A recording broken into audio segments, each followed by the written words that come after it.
C'est du bois tout ça là? Oui, c'est du bois du pays.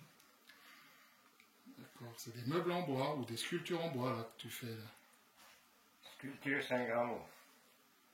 C'est valoriser un certain morceau de bois. C'est pas de la sculpture. Et c'est quoi comme arbre ça? C'est l'épicéa. L'épicéa, tu dis d'ici alors? Oui, c'est bien sûr. Là on est dans le Haut-Jura là, hein, c'est ça? Au Jura Sud. D'accord. Bonne attitude. On ne trouve pas ça dans les grosses forêts. Enfin, les vieilles forêts. On trouve ça dans les bois de pâturage. Mais ils sont bizarres ces arbres là, ces bois là, ils sont pas, c'est pas des troncs d'arbres qu'on voit habituellement, c'est quoi comme... C'est un défaut de l'arbre. Ça c'est le siège qu'on voit devant moi là, c'est un défaut là. Oui, parce que c'est une verrue. T'appelles ça une verrue? Qui est sur le tronc. Comme d'accord, une grosse boule quoi. C'est vrai, plus ou moins prononcé. Et donc toi tu les récupères et t'en fais ça. Mais j'en ai fait ça pendant 50 ans. Ça fait 50 ans que tu récupères ces verrues sur les épicéas puis que tu les retravailles quoi. Oui. Voilà. Donc là on voit tu as fait un panier quoi. Des bols. Et tout ça, parce que celui-là, là, il y en a un, il est très clair, puis l'autre il est très foncé là, mais c'est de l'épicéa aussi ça. Oui, il y a plusieurs façons de travailler. Ça c'est fait au tour à bois. Ça c'est fait tailler dans la masse avec une branche rapportée. Celle-là, là, par exemple, là, c'est une sorte ça, de... c'est récent, ça j'ai fait l'an dernier, c'est du hêtre. Ça c'est du Une hêtre. fois, c'est pas les deux là, c'est du hêtre, les deux. Donc ça c'est pareil, c'est une verrue que tu as récupérée. Non, c'est pas vraiment la verrue ça. Mais si on veut, c'est parce qu'il y avait la branche là. Ah, il y avait une branche qui était... C'est autour de la branche. D'accord. Et toi tu as creusé, donc tu as enlevé la branche, puis tu as creusé... J'ai resté 10 ans dans le monde sans savoir ce que j'allais en faire. D'un seul coup, ben, j'ai creusé. Ça c'est le sommet de l'arbre qui a été cassé. Et les branches, elles repoussent. Donc ça c'est la cime de l'arbre. Voilà, tu dis. qui a été cassée. Et la nature se protège en partant avec des branches. Et là ça fait les 4 pieds de la table. Les là. 4 pattes. D'accord. Et c'est compliqué à 4 pattes d'y laisser un équilibre. 3 ça va, mais 4 c'est compliqué. Et bon, là-bas c'est pareil. Donc là-bas c'est pareil, les 3 pieds de la... Oui, d'une souche, du sommet qui est repoussé. D'accord, c'est la tige du sommet à casser, puis 3 petites branches ont repoussé. Voilà, exactement. Et toi, tu t'en es servi pour faire le trépied de la table. Dis donc, celle-là, c'est naturel, c'est ce qu'on voit là, en ce moment-là. C'est des branches, ça aussi. Oui, bien sûr. Tu te les as récupérées comme ça, celles-là. Ah oui. Oui, c'est pas de la sculpture. D'accord. Tu dois te les as travaillées un petit peu quand même, non? Mais il est quand même mis en lumière. D'accord, ouais, donc ça t'inspire, quoi, la forêt et le bois, quoi, finalement. Ouais, hein, obligatoire. c'est ce qui nous force à y aller retourner tout le temps. C'est quoi cette pièce-là qu'il y a devant nous, là? Ça, Ouais. c'est une pièce d'épicéa qui a été scolitée. Puis t'es parti pour faire quoi, alors? avec J'ai ça? enlevé l'écorce et puis j'ai vu qu'il y avait des jolis dessins. J'en ai fait je voulais en faire un porte-manteau. D'accord. Donc, Tout simplement.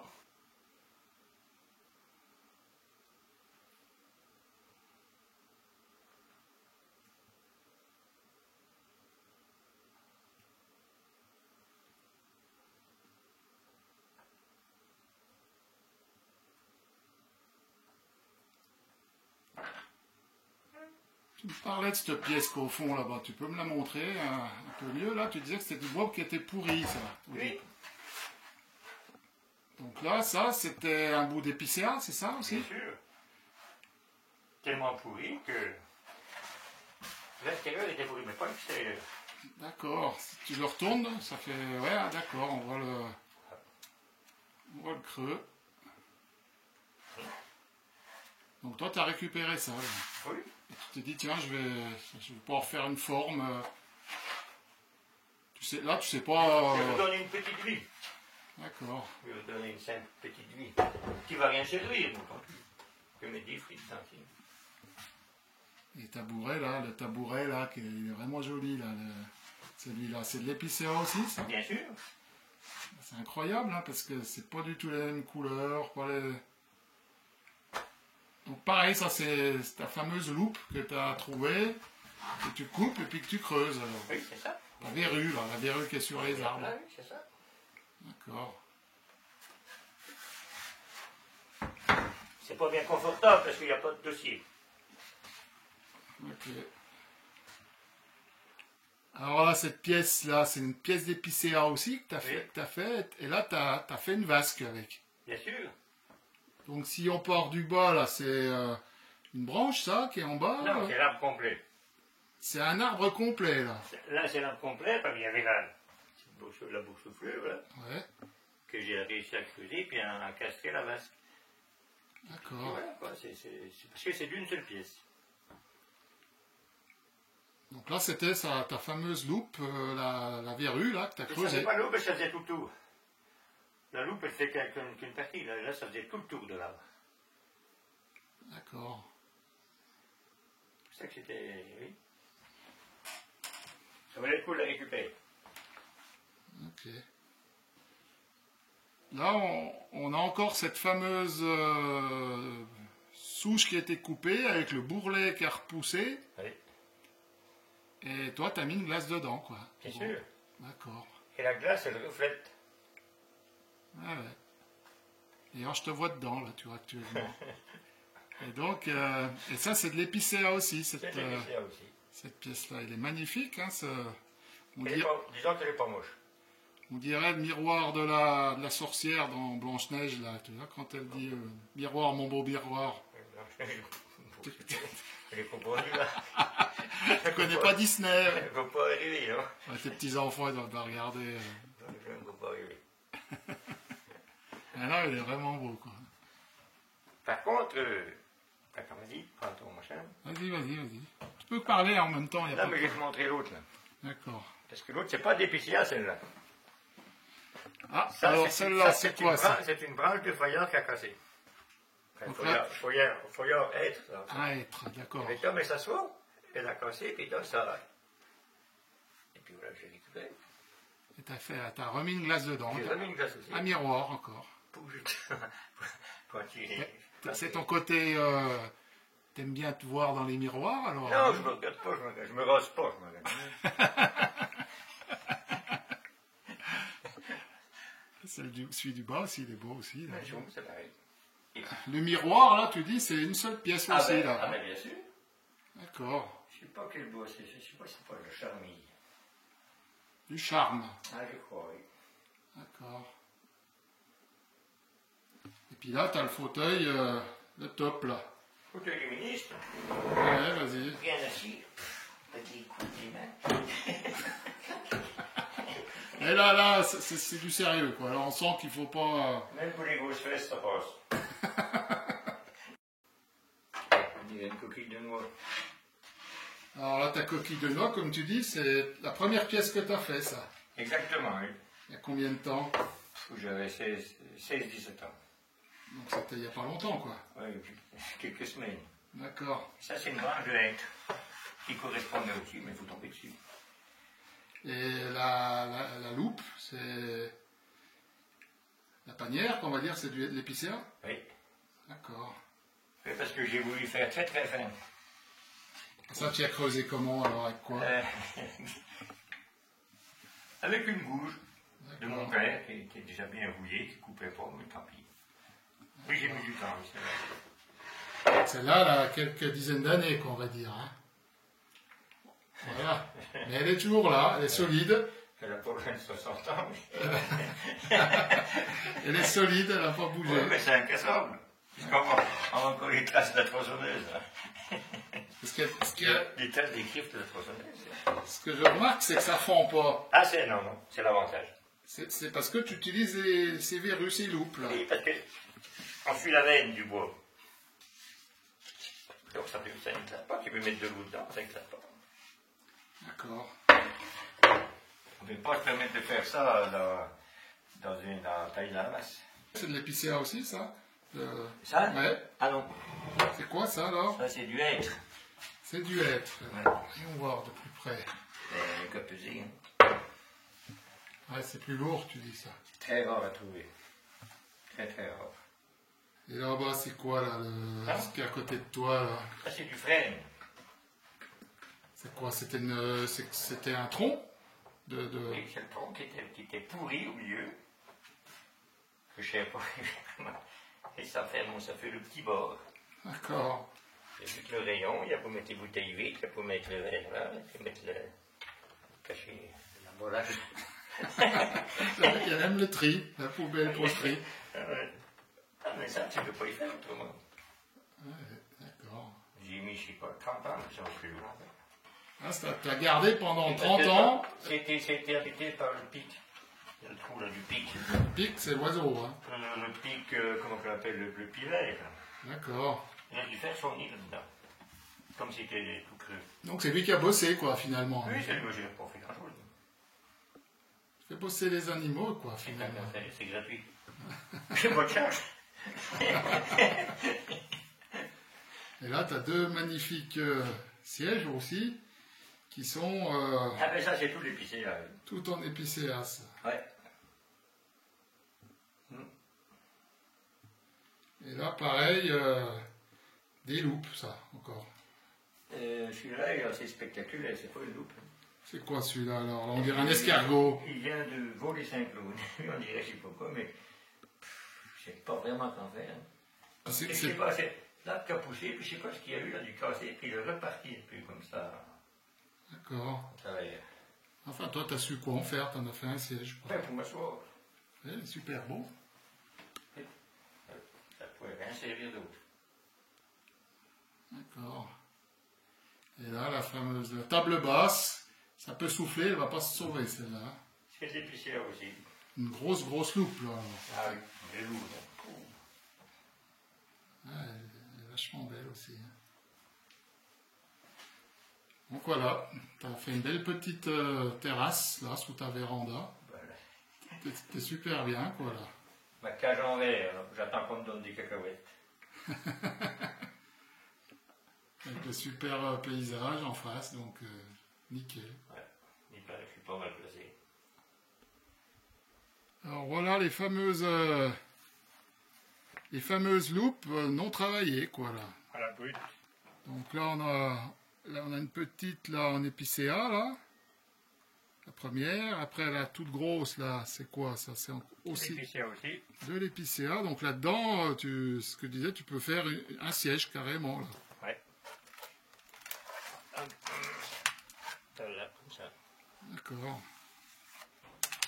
Enlever les courses. On va compter. Ça prend de la place. Et Exceptionnellement, toute ronde, là. Exceptionnellement, c'est du hêtre. Donc celle-là, on dirait, oui, une coccinelle, carrément, là. D'accord. Donc celle-là, tu vas faire... Non, tu sais pas ce que tu vas en faire, mais tu... Je n'ai pas le tour à voir assez costaud pour y tenir. Je vais la creuser manuellement. D'accord. Et ça va être joli. Hein. D'accord. Ça va être joli, parce que je vois qu'il y a deux couleurs. Là. Ok. Ça va faire un joli résultat, oui. Donc là, ça t'inspire. Ah oui. Elle t'inspire. C'est la première que je vais creuser 4 années, j'arrive à... D'accord. Ah, c'est nickel. Alors, salut Gilbert. Tu peux nous dire un peu ce qu'a été ton métier, on va dire, puisque tu ne pratiques plus aujourd'hui? Mon métier, depuis que j'ai quitté l'école à 14 ans, c'était la forêt. Embauché par un voisin, j'avais 14 ans quand même, en 66, embauché par un voisin pour aller couper du bois puis débrader. Donc tu as appris comme ça, sur le tas, avec le voisin? J'ai pas appris avec le voisin. Non, j'ai appris après, mais j'ai pas appris avec le voisin. Mais tout seul, on va dire. Tu n'as pas fait d'école? J'étais ouvrier, non, j'ai pas fait d'école là-dedans. Par contre, j'ai travaillé 2 saisons avec lui, et après, j'ai voulu passer un CAP de menuisier. Et puis ça n'a pas marché. J'aurais mieux fait d'aller dans les compagnons ou rentrer dans la charpente, mais pas comme ça. Donc, déjà, à cette époque, le bois, ça t'intéressait. La nature et la forêt. Ouais. Ouais, tout le temps. Ben, mon père n'était pas bûcheron, mais j'allais tout le temps avec lui, j'étais tout le temps avec lui. Il fallait longtemps pour couper un arbre, mais ouais, c'était comme ça. Tu peux nous rappeler où tu habites là? T'es où là? Dans quel coin? Mais ça, c'est le Cré-Joli, c'est la limite de deux communes, Limousin et Villars-Saint-Sauveur. On est dans le Haut-Jura. Là. Haut-Jura, tout simplement, 915, maintenant que c'est pris ici, d'altitude. D'accord. Donc là, tu as fait du bûcheronnage, du débardage pendant les 50 dernières années, quoi, on va dire. Oui, quand mon CAP a été validé, j'ai arrêté. Un jour près, je suis parti travailler avec deux qui étaient à l'équipe de France de ski, puis il y avait du boulot. Ils partaient en stage, je me retrouvais souvent tout seul. En mobilette, en plus, dans la région. D'accord, donc tu as coupé les arbres du coin, quoi, on va dire, dans le Haut-Jura. Oui, après, bon, en 74-75, je me suis mis à mon compte. J'ai acheté un petit Ford, je me suis mis à mon compte, comme débardeur, avec des compagnons, forcément. Et on travaillait beaucoup plus dans le département de l'Ain. Pas forcément dans le Jura, parce que c'était les Syries qui nous embauchaient, presque à la saison, puis on était plus du côté de l'Ain. Et tu dis que tu bossais avec d'autres gars, vous étiez combien alors en général? J'avais souvent 2 ou 3 collègues avec moi, enfin des bûcherons. Moi j'ai débardé. 2 ou 3, oui. Des fois plus. Mais moi j'étais pas bien équipé, mais il fallait faire avec. Hein. J'ai même été en Savoie, c'était pas facile. Mais voilà, c'est comme ça, toute ma vie comme ça. D'accord. Alors par contre, tu as une autre passion du bois, puisque là c'est ce qu'on a vu jusqu'à chez toi là, c'est que toi tu récupères les fameuses loupes là, et tu les travailles, tu les sculptes, ou tu regardes ce que tu... Je les valorise. Tu les valorises. Donc ça c'était venu tout jeune aussi, d'après ce que tu disais. Oui, quoi. Oui, bien sûr. Oui, oui. C'est pas compliqué. J'avais pas de sous, j'avais pas d'argent pour m'acheter des machines à bois. Avec un bout de bois, ben, ça me passait du temps parce que pour le ski c'est une chose, et qu'on n'est pas bien pressé. Donc je m'occupais à creuser mes bouts de bois. D'accord.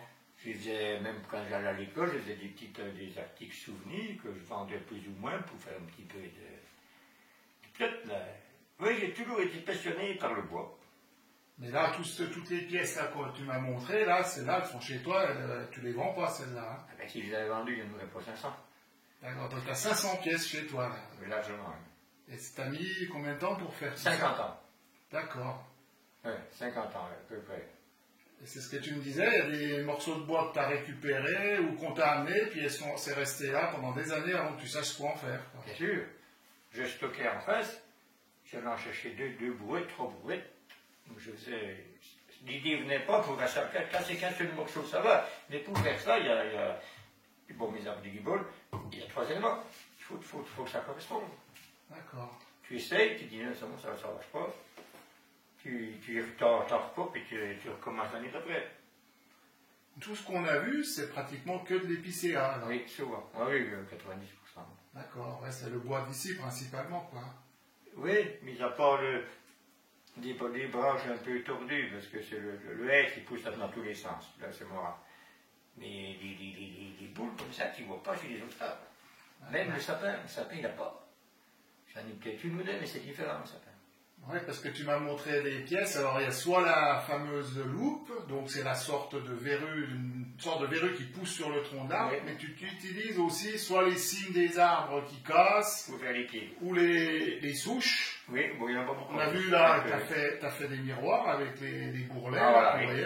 Donc ça, c'est des souches, quoi. Oui. D'accord. Mais ça, c'est pas facile à trouver. Parce que quand on se promène, c'est souvent recouvert par de la mousse. On passe à côté, on ne voit pas. Le bûcheron, c'est la tronçonneuse, et quand on cherche les arbres, on prend le temps de regarder.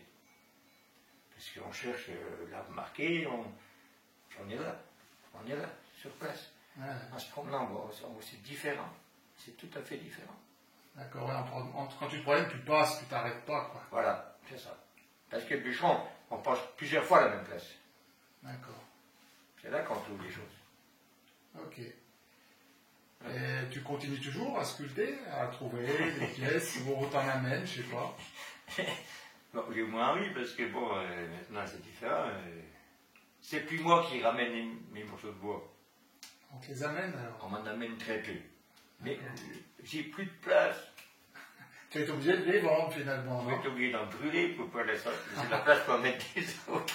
Ça serait dommage de les brûler quand même. Faut pas dormir à la maison, quoi. Non, mais bon, j'aime pas. Ouais, c'est pas ton truc. Ah. Tu fais pour que ça soit. C'est pas basé sur l'argent. D'accord. Parce que si tu te. Sans parler de faire de la série, quand tu dis, tiens, il faut que tu me fasses ça, puis je te donne tant. Ben, tu vas te déboucher de le faire, puis c'est tout. Tandis que moi, si je mets, je sais pas pour faire ça, si je mets une journée, je mets une journée, si je mets 2 jours, ça change quoi? Je le vends pas. Ouais, d'accord. Ça reste là, c'est pas la peine de calculer, j'ai mis tant d'heures, ça vaut tant. Ben, tu peux mettre tant que tu veux, ça vaut 0. D'accord. C'est ça qu'il faut se dire aussi. Ouais. L'argent, ça fait trop de mal, trop de dégâts. Okay. J'ai exposé plusieurs fois la fête du Haut-Jura, je me suis fait engueuler. Parce que je vendais pas. Tu voulais pas vendre? Oui, je voulais pas vendre. Il y a des gens qui voulaient acheter. Les premières fêtes du Haut-Jura, c'était exposant, c'était pas vendeur, c'était pas. C'était les artisans, il y avait des anciens, je me rappelle, qui fabriquaient à tout à la main, c'était pas basé sur l'argent. D'accord. J'ai essayé en disant, allez avec mes enfants, de me prenez-en, et puis ça sera votre argent de poche, mais les gamins, je ne s'intéressais pas non plus. D'accord. On va pas vendre ça, on va pas, il sait qu'il n'aime pas quand on y va. Non, c'est comme ça. L'argent fait du mal. L'argent fait du mal. D'accord. Bon, après, les 500 modèles, il faut après ce qu'ils en feront. Ok. Donc, tu as passé quand même toute ta vie dans le Haut-Jura et dans les forêts, quoi. Donc, comment tu vois, toi, l'avenir des forêts de ton coin, là, puisque tu les connais par cœur, quoi. Ça fait quand même, tu as passé 50, 60 ans à y travailler, à récupérer des loupes, etc. Et maintenant, dans les 10, 20, 30, 40 années à venir, comment tu la vois, ta forêt, là, évoluer? Ben, j'espère que ça ne continue pas comme cette année. Qu'est-ce qui s'est passé? Ben, tous ces bois secs. La forêt, on l'aime pas, la forêt. Moi, j'ai eu un accident il y a 10 ans. J'ai quand même, comment t'expliquer, je suis un sursitaire de la forêt. D'accord. J'ai versé 3 fois, je m'en étais bien sorti jusqu'en 2010, je me suis cassé qu'une patte, c'est rien du tout. Je m'en suis bien sorti quand je vois tous les compagnons que j'ai perdus, ça fait mal au cœur. D'accord. La jeunesse qui vont. Il y a que de la jeunesse qui va aller en forêt. D'abord mon fils. Je me dis pourvu que ça n'arrive pas quelque chose. C'est dur la forêt. Ne fais pas de cadeaux. Ton métier c'est dur, quoi. Ah oui, très très dur. Ouais. C'est du bagne. C'est du bagne. Ouais. On est payé au rendement, hein. On n'est pas payé à regarder les étoiles. D'accord. Le soir, on ne prend pas le VTT. Hein. C'est un métier qui a toujours été dur et qui reste dur. C'est que physique. Que physique. Il n'y a pas de robot pour porter la tronçonneuse. D'accord. Et les vapeurs, on les respire. Moi, je peux bien tout plus souffler, c'est normal, mais. Oui, c'est quand même très très dur. Ouais. Donc là, tu parles de ton métier qui reste dur, quoi. Oui, oui. Mais la forêt, plus au sens large, là, elle est toujours verte, elle est toujours. Bon, tu m'as dit qu'il y avait quand même un peu des secs, mais tu penses que dans 30 ans, elle sera toujours comme elle est, là, ça va repartir, c'est des cycles, ça va repartir. D'accord. Et bon, il faut les années sèches, réchauffement, je ne sais pas quoi penser, mais on la voit un peu pâle cette année, spécialement, les arbres, ils souffrent. Mais tu as déjà connu ça, toi, dans les 60 ans à 76, c'était différent. C'était la sécheresse, mais c'était différent. C'était pas pour la forêt, c'était pour les pâturages, 76. La forêt n'a pas subi la 76. Pas du tout. Et le bois à cette époque-là, il valait quelque chose. Donc pour toi, c'est vraiment ces dernières années que tu vois vraiment que la forêt, elle souffre, quoi. Ah oui, vraiment. Vraiment. Mais tu penses que dans les décennies à venir, ça va s'arranger ou tu sais qu'est-ce qu'on pense? C'est à espérer. Ouais. Oui, parce que c'est la capitale, la forêt. D'accord. Les anciens, c'était leur capitale. Mais maintenant, c'est un patrimoine, la forêt. Et donc là, on est quand même en altitude, hein, on est dans le Haut-Jura. Pour toi, le réchauffement climatique, tout ça, ça joue sur les forêts, là, ou pas? D'après toi, qu'est-ce que tu en penses de ça, toi? Non, je suis forcé doué pour ça. Non, ouais, ça te... Non. D'accord. Je peux rien dire là-dessus. D'accord. On n'en parle pas ces jours. Ouais. Je Ok. peux rien dire. D'accord. Non, mais la forêt, elle va repartir. Il n'y a pas de raison, ça va pas. C'est pas tout foutu. Il y a toujours des années de très très sèches aussi. C'est comme l'hiver. Tous les vieux ont connu des hivers sans neige. Mais maintenant, on en a tellement besoin qu'on en parle. Avant, on n'en parlait pas. Oui, on en a besoin pour les loisirs, quoi. Pour le ski. Bien sûr. Bien sûr. D'accord. Avant, c'était que les paysans qui parlaient du temps. Maintenant, je vous là. Ça fait. Ok. Ouais. Bon, bah écoute, c'est gentil d'avoir participé à la chaîne, et puis je te remercie d'avoir passé un peu de temps avec moi, puis je te dis à bientôt. Pas de problème. Je serai toujours là.